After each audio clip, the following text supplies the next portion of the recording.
I run an email and SMS marketing agency, and I've been using Beehive, the email marketing platform, for about a year now. And I wanted to create this video really just to give all of my thoughts on the platform. I really like it, but there are some definite downsides, and I'm gonna go through them all in this video. I'm gonna show you the benefits, the ROI that you can generate from Beehive, my thoughts on all its features, how easy it is to use, and really who should be using the tool. This is not a sponsored video. This hasn't been sponsored by the platform at all. I'm just making it really to give you guys some insights on what I think about it, who should be using it, and who shouldn't be using it as well. I make these videos just to document my own journey, provide tips and tricks that I've learned from running my own business. I run an email and SMS marketing agency. I don't really talk about what I do on this channel from really in terms of the services that I sell. If you want to find that channel, there's another one that I have. Check the description of the video.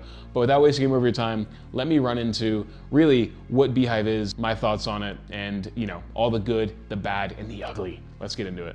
First off, apologies for my eyes. It's allergy season and I'm getting my ass kicked right now. But let's get into Beehive. So I think the first thing that I want to kind of show you is just where I'm sitting with the platform. As you can see, we have 3,374 subscribers, open rates of 43%, and click rates of 1.72%. And we've made earnings of $17. This is in the last 4 weeks. Just to show you what we've done in the last 12 months.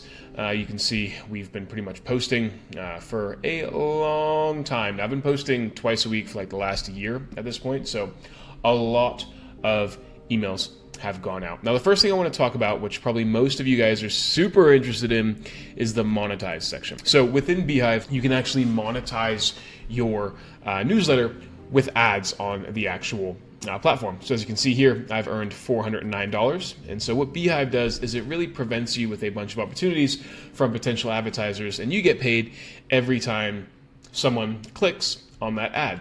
So I can click this, right? I can click set up and accept, and it's going to give you like a feature, or rather it's going to show you what the ad is going to look like within your email. And you can place this ad into your email. And once again, anytime somebody clicks, you get paid. Now, it's great, right? Like that's a really cool feature, which I really like. But if your intention is generate revenue from a newsletter this way, it's not worth it. Because really, I mean, if you look at this 409 earnings, I've added ads in pretty much every single one of my emails that I've ever sent. You can see here, we ran 5 ads last month. We ran a bunch of ads in these newsletters. The revenue that we generated from this has not offset the amount of money we spend on the platform. So the pricing of the platform actually outweighs how much we actually end up paying. And I'll show you really quickly here. We pay 89 bucks a month. I do not make that back. So if I look at the last year, I've probably paid, I would say about just south of $1,000 for a Beehive, and we've made 400 bucks. Now, if you have a bigger newsletter, you might be able to generate a decent amount of revenue from the ad network. But honestly, if you're running a newsletter for profit where you're just trying to make money from ads, you want to do it from sponsored posts from people outside of Beehive. So people paying you like $400 or $500 to feature them in the newsletter that you send out, rather than using the cost per click ad network here. But this is a really cool feature that I do like. Like, it is cool. It does allow you to get a little bit of revenue in there. It's not massive. Now, the ad network, cool. I'm going to speak about a few other features in a second. Posting though, which is going to be the main part of when you're sending emails, really straightforward. I mean, you're not going to be creating any amazing designs than MailChimp, because really MailChimp is more for people who are coaches, consultants, B2B salespeople, influencers, or people who just want to educate their audience rather than sell a e-commerce good specifically, at least in my experience, right? The actual building of emails is super straightforward. They have a bunch of pre-built templates here for you, but as you can see, the templates, they're not overly designed by any means. They're not made to be either. Like, if you look at my newsletters here, let me quickly show you. We're not doing anything super design heavy. Like, it's just really just content. And believe it or not, design doesn't actually matter when you're sending emails. It doesn't matter nearly as much as people think it does, at least. All right. And so, as you can see here, this is essentially what the builder, the interface looks like. It's pretty straightforward. You're not going to get anything crazy fancy. If you do want high level designs, I recommend Klaviyo or Omnisend. Okay. Segmentation too. So if we go here, I will say the segmentation tool is like, it's not great. Like, you're not going to get like very in-depth levels of segmentation. It's great for creating like a static segment. Look, I'll show you. Test. It's great for general engagement metrics, but it's not as robust as Klaviyo, right? Like I can only do stuff like this, like engagement, unique opens is exactly, I can't do like opened email in a certain period of time. I can't do, subscribes to newsletter or anything like that. It's just a very, very basic segmentation tool. For me, that works fine for this newsletter specifically because I only really need to be segmenting by entire list or my engaged audience, right? And they'll actually give you some predefined segments there. But for the most part, the segment builder is pretty weak. It's great if you're just running a newsletter and you only want to segment by engagement. But if you're trying to segment people by purchase behavior or recency of subscription, that kind of stuff, you're not really going to get that, right? You can get email data. It's a weak segmentation tool. But once again, if you're running an e-commerce business, Beehive's really not for you. You want the robust segmentation that something like Klaviyo is going to get. The other thing I want to talk about, though, that's pretty cool that I do like is the referral program. So under the Grow tab, it gives you a few ways to actually grow your newsletter. The referral program is cool. So I've actually built a few referral offers for people. So if they forward my newsletter to one of their friends and that friend subscribes, they get access to certain things, right? Save tens of thousands on copywriters with this ChatGPT scripting guide. And if they refer 3 people, I give them free design templates. This works pretty well. I mean, it's given me an extra 91 subscribers, which is cool. I mean, for a list of 3,300, that's pretty decent. It's a great way to just get in front of new people, right? And I do like this functionality because platforms like Klaviyo or Omnisend do not have that. And this is a fun little feature that you can kind of build out. You can obviously build out more offers within the fulfillment program, like i.e. if you refer 10 people, I'll give you a free consulting call, all sorts of stuff like that.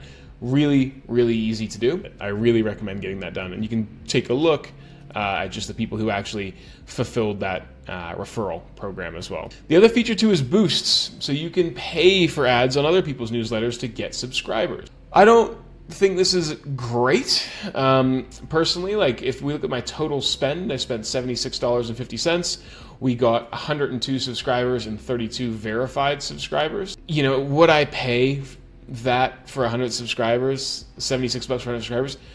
Not really. I mean, the way that I grow my list is through YouTube channel, which you're watching right now. Subscribe to the newsletter down below. There's a link to this newsletter in the description of this video, but also free giveaways, my website, that kind of stuff. I don't love this interface, to be honest. I mean, it's not the interface itself, but the offer specifically, right? I'm not a huge fan of it, but you can see people here apply to promote your newsletter, and then you can accept them. So for example, if these guys want to promote my newsletter, I'm just going to go ahead and accept it, and now all of a sudden, no, it's over budget. But you get the idea. They'll apply to basically promote my newsletter, and if they drive a subscriber, they get paid. It's cool. Once again, it doesn't really make or break the newsletter platform. I haven't explored the website builder specifically, just because it's just not something I'm really concerned about right now. You can see what the site looks like here. This is kind of the site, and you can kind of see all the newsletters that we've ever sent. There's so many. But yeah, I haven't really played around with it that much, if I'm honest with you. I have my own website, which, is this one here. So, website builders, whatever. It's really just like an archive for all the posts that we've ever done. I will say though, ChatGPT does scrape this stuff. So it does help you with the SERPs within these LLMs. So if you post a bunch of content out here, from what I understand, there's my website, by the way, the learning modules will actually pull this information from Beehive and essentially serve it up in recommendations, which can then help you get some more traffic here. The boost functionality I've already gone over, which is fine. Automations. Now this is a big thing. The automations kind of suck within Beehive. I really only have a welcome series running right now. That's it. I don't really, and this is why I say it's not really made for e-commerce, because you're not really going to be building like an abandoned cart or a cross-sell flow or anything like that. You can create very basic welcome series or very basic automations within your flow. And that's really about it. Like if you take a look at this, I don't have any splits running in my flow. I don't have any trigger splits, any conditional splits. It's just super simple getting, my message and my evergreen content in front of people pretty consistently. That's all it is. It's not going to give you, like, if you take a look at some of my other channel, or the other videos in this channel, you'll see some very advanced flows. You cannot build that within Beehive. So it feels like I've probably crapped on Beehive a lot with some of these aspects. I want to make it clear. I love the platform. it is really good. It's great for me as a high-ticket B2B salesperson, right, where I sell email and SMS marketing services, but I would never recommend my e-commerce business clients to use this platform as their main marketing strategy. Beehive blows MailChimp out of the water. It's fantastic at what it promises to do. The added functionalities of the ad network are great because it helps me offset the cost of some of my Klaviyo bills, or rather Beehive bills, but it by no means is a serious revenue generator for me. I like the referral program. That's fun. That's cool. I get a few extra subscribers that way. Overall though, it's just a great platform for sending out newsletters to either your entire list or an engaged subset of your audience. And it does the trick, it really is built for purpose. I recommend it. There is a bunch of other stuff that I recommend in terms of if you are an e-commerce business, so check out my channel. There's a bunch of videos. I make 2 videos every single week. If you need help with your email and SMS marketing, fantastic, let me know. Also, check out my school community where I can teach you anything and everything about email marketing down below. Thanks for watching. We'll see you in the next video.